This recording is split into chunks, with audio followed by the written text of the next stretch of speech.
YouTube channel new technology. Friend, इस video में हम देखेंगे माई स्क्वेल में ग्रुप बाय को। तो चलिए फ्रेंड, इसे स्टार्ट करते हैं। तो सबसे पहले नाम से ही ये डिफाइंड होता है कि ये है क्या। तो ग्रुप बाय का मतलब ये होता है फ्रेंड कि ग्रुपिंग करना। ठीक है, जैसे मान लीजिए आपके पास कोई स्कूल है। ठीक है, अब उस स्कूल में आप ये पता करना चाह रहे हैं कि कौन से सिटी के कितने बच्चे हैं। ठीक है, या ये कर सकते हैं ताकि किस क्लास में कितने स्टूडेंट है। ठीक है, इस तरीके से अगर अगर इस तरीके का आपको रिजल्ट चाहिए तो उसके लिए हम लोग ग्रुप बाय का यूज करते हैं। ठीक है, अब ग्रुप बाय जो यूज होता है एग्रीगेट फंक्शन के साथ होता है, जैसे काउंट, मैक्स, मीन। ठीक है, तो इसका सिंटेक्स क्या होता है, तो आपको लिखना है सेलेक्ट। ठीक है, फिर कॉलम्स का नाम, या आप ऑल भी लिख सकते हैं। फ्रॉम, कौन सा टेबल से। ठीक है, आपको जो कंडीशन लगाना है वेयर क्लॉज में वो लगा सकते हैं। अगर नहीं लगाना चाहते हैं तो वेयर क्लॉज को हटा भी सकते हैं। फिर आपको लगाना है ग्रुप बाय।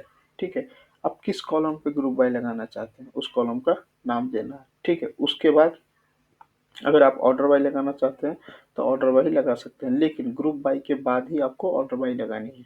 ठीक है, जैसे एग्जांपल है, मान लीजिए मैंने किया सेलेक्ट काउंट, किसको काउंट करना है तो कस्टमर आईडी को। ठीक है, कॉमा में एक कंट्री भी दिया है। ठीक है, फ्रॉम, कौन से टेबल से तो कस्टमर टेबल से।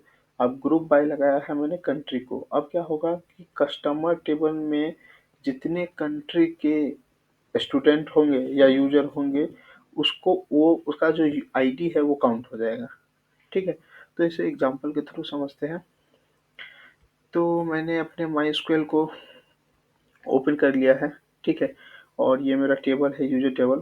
और मैं यहाँ पे सिंपली लिखता हूँ सेलेक्ट, पहले ऑल, फ्रॉम, किस टेबल से, यूजर्स। ठीक है, उसके बाद अगर आपको कंडीशन लगानी है तो आप लगा सकते हैं। पहले मैं विदाउट कंडीशन लगा रहा हूँ। ठीक है, फिर आपको लिखना है ग्रुप बाय कंट्री। और किस कौन कौन से कंट्री के कितने यूजर है तो मैं काउंट कर लेता हूँ।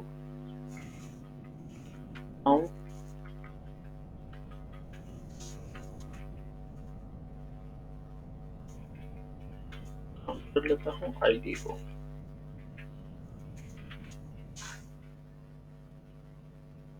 फ्रेंड, अब मैं गो करता हूँ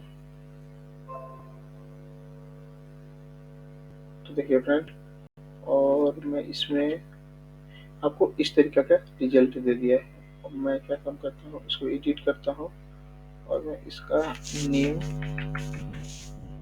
कंट्री को शो करवा लेता हूँ ताकि मैं वेरीफाई कर सकूँ।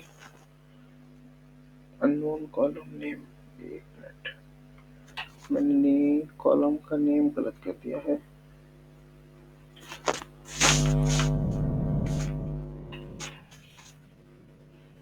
वो किया तो देखिए फ्रेंड, देखिए जर्मनी का एक है यूजर। ठीक है, इंडिया का 3 है। ठीक है, उसके बाद मेक्सिको का है और नेपाल का है। ठीक है, मतलब नेपाल का 2 है। अब मैं यूजर टेबल को ओपन कर रहा हूँ न्यू टैब में,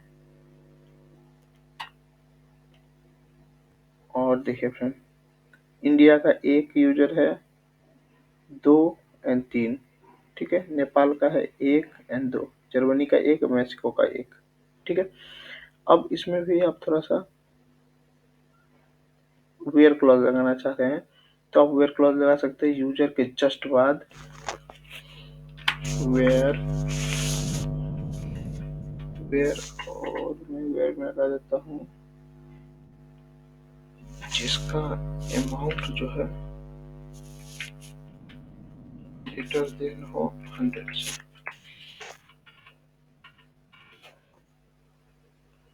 तो देखिए फ्रेंड, आपको इंडिया में 1, ठीक है, और नेपाल में 2। तो देख लीजिए फ्रेंड, इंडिया में 100 से ज़्यादा, तो मैं ये तो हट गया, 50 है, और एक ही यूजर इंडिया का है जिसका अमाउंट जो है 100 से ज़्यादा है। नेपाल में, नेपाल का देखिए 100 से ज़्यादा है, और सेकंड का यहाँ भी 100 से ज़्यादा है। ठीक है, आप इसके साथ मतलब ग्रुप बाय आप के साथ आप कंडीशन भी लगा सकते हैं, ठीक है, कि आप वेयर क्लॉज में जो भी कंडीशन लगाना चाहते हैं उसके बाद आपको ग्रुप बाय लगानी है, ठीक है। अगर आप ज्वाइन लगाना चाहते हैं तो वो भी आप लगा सकते हैं। तो मान लीजिए कि मैंने लिखा join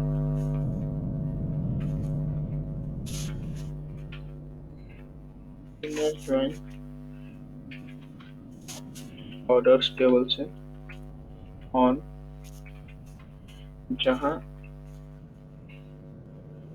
users dot I D equal होना चाहिए ऑर्डर्स डॉट आई डी है, ठीक है।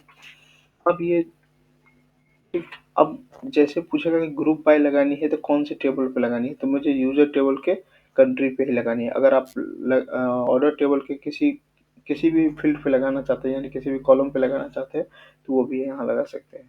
तो मैं गो कर रहा हूँ, अननोन कॉलम आईडी, ओके। यहाँ आपको डिफाइन करना पड़ेगा फ्रेंड कि ये कौन सा टेबल का आईडी है, क्योंकि ऑर्डर टेबल में भी आईडी होगा। ठीक है, ये देखिए फ्रेंड, ऑर्डर टेबल में भी आईडी है, इसलिए आपको एरर दे दिया। वो ये नहीं पहचान पा रहा है कि ये कौन से टेबल का आईडी को काउंट करना है, तो मुझे यूजर टेबल के आईडी को काउंट करना है और डॉट लगा देना है, ठीक है, एंड वो करना है। अब देखिए फ्रेंड, नेम को भी दे दिया, क्योंकि नेम जो है ऑर्डर वाले टेबल में भी नेम है, तो आपको नेम को भी बताना पड़ेगा कि ये जो नेम है वो किस टेबल का है, तो यूजर टेबल का है, ठीक है। और कॉमा करके मैं ऑर्डर टेबल का भी नेम ले लेता हूँ,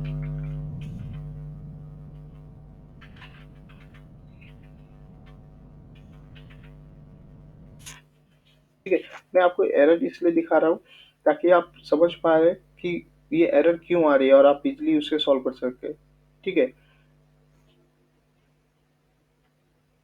अब गो किया फिर, तो देखिए ऑर्डर वाले टेबल्स में भी नेम आ गया, यूजर का भी नेम आ गया, और उन्होंने काउंट भी कर दिया कि कौन से कंट्री का कितना यूजर है, ठीक है।